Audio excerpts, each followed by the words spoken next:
Good morning, good afternoon, good evening, wherever you may be. Welcome to Good Measure. My name is David and I'll be your host today. Today we have Xiao, researcher of loot boxes and microtransactions. He's here today to talk with us about loot boxes and microtransactions. Leon, thank you for being here with us today. Do you mind quickly introducing yourself to those in the audience who may not be familiar with you and your work?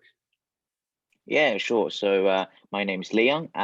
I'm currently doing my PhD research at the IT University of Copenhagen, and I also teaching the law school at Queen Mary University of London.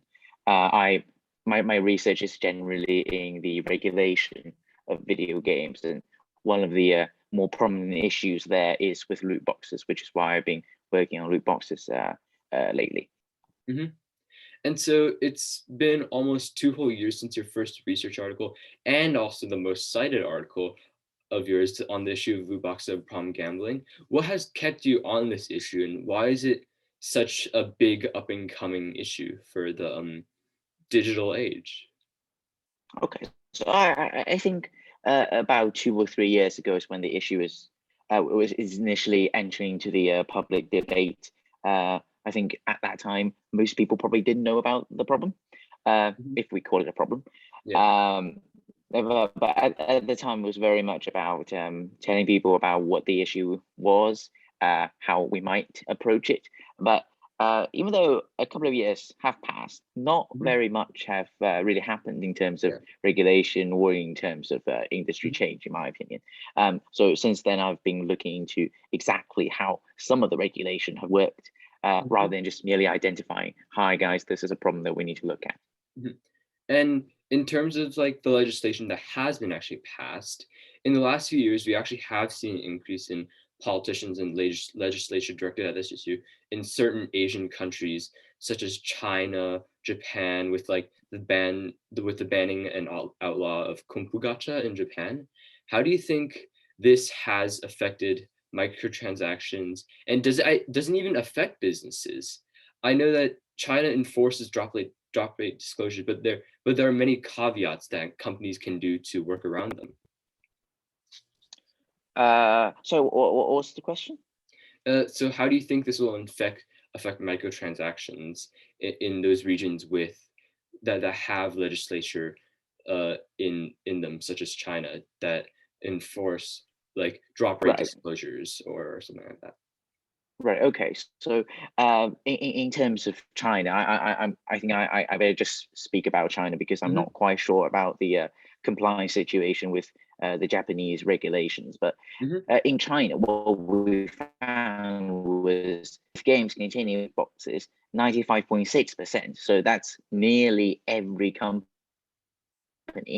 Hmm. have managed to and disclose probabilities. They have done Hmm. what the law required them to do. So in terms of that, I think regulation does work. Hmm. And do you think that there is some form of effective way to conduct research on this issue that is not being utilized because of an inaccessibility of data? I know that some companies are forced to disclose drop rates, but is there any way to sort of actually get a full like transcript of actual drops and actual like data from players? I suppose it is possible with some video games.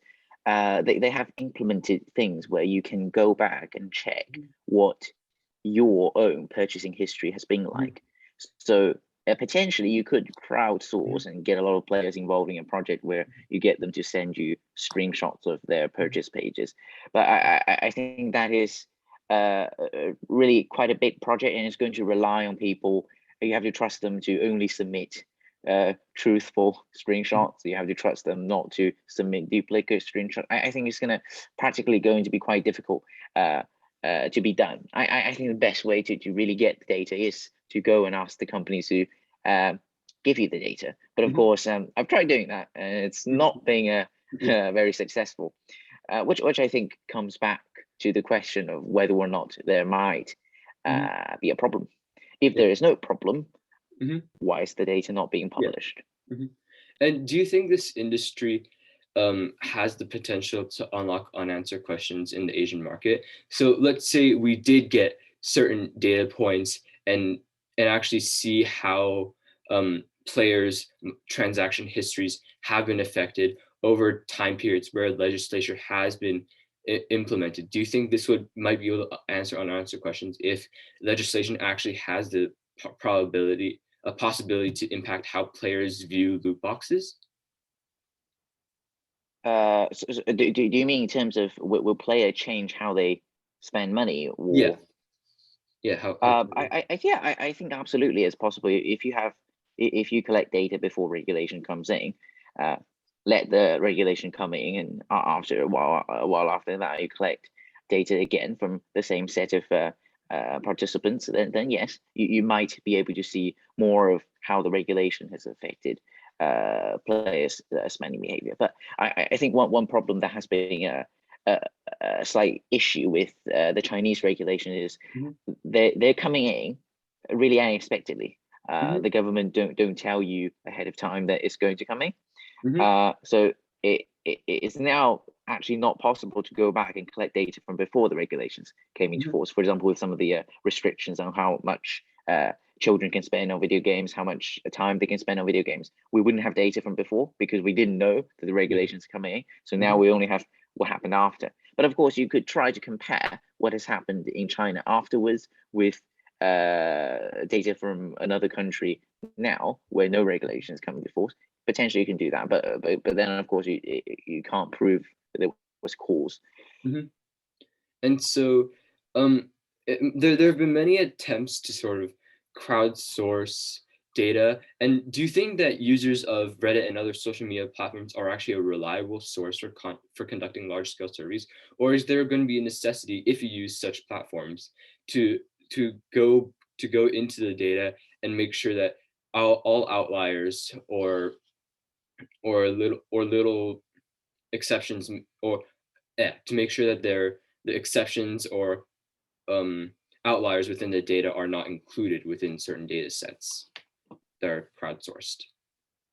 I mean, yeah, I think well, there's research in gambling that suggests that some of the data collection methods, such as if you put it on a forum, or if you use crowdsourcing applications such as the Amazon, Amturk, etc., that those I think people who participate through those sources tend to, for example, be more likely to have problem gambling symptomology.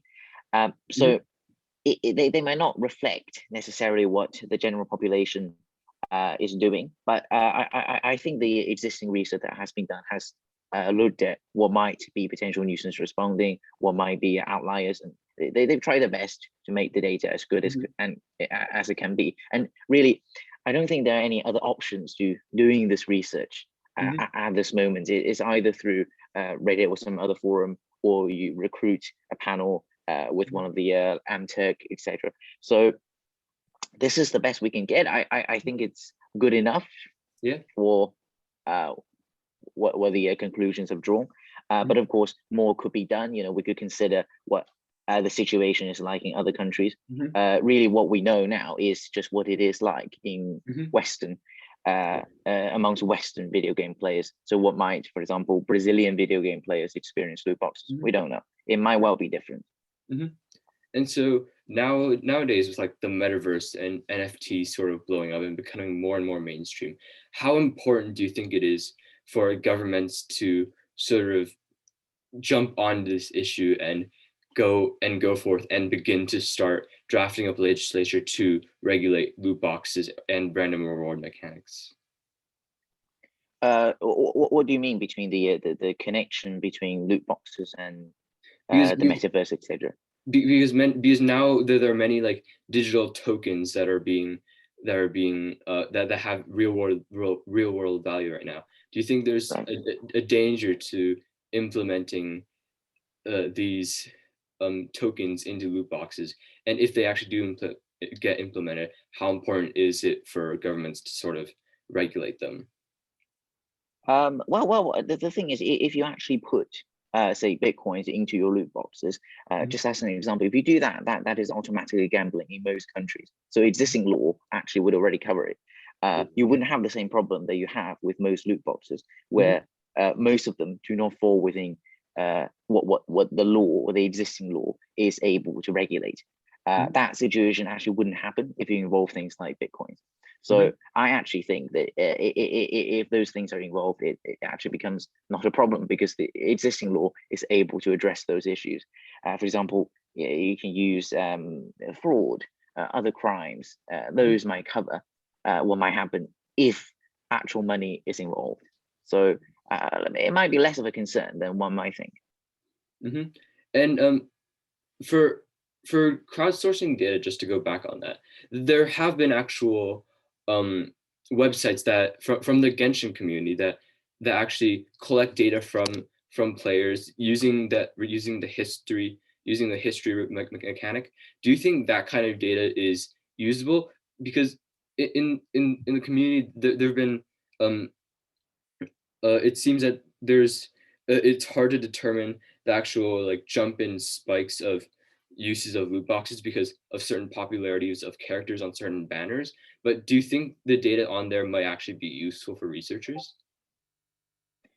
Yeah, I think it's a way to potentially do research in this area. I was actually considering doing something along those lines, but I think there are a lot of practical concerns that one must think about. Because I think how exactly players think about loot boxes, and I think you might hear a bit more about this from Elena. That players actually differ, and I think some players are very much against the idea. I think some players think that one should never buy loot boxes. That it's absolutely gambling and etc. And other players who are perfectly happy to accept it as a way to support the video game companies. Both types of players exist, and I think both opinions are reasonable. How that relates to conducting research on the forums is I would be concerned with players who might make up data either to support their own positions or to try to further a certain view on loot boxes.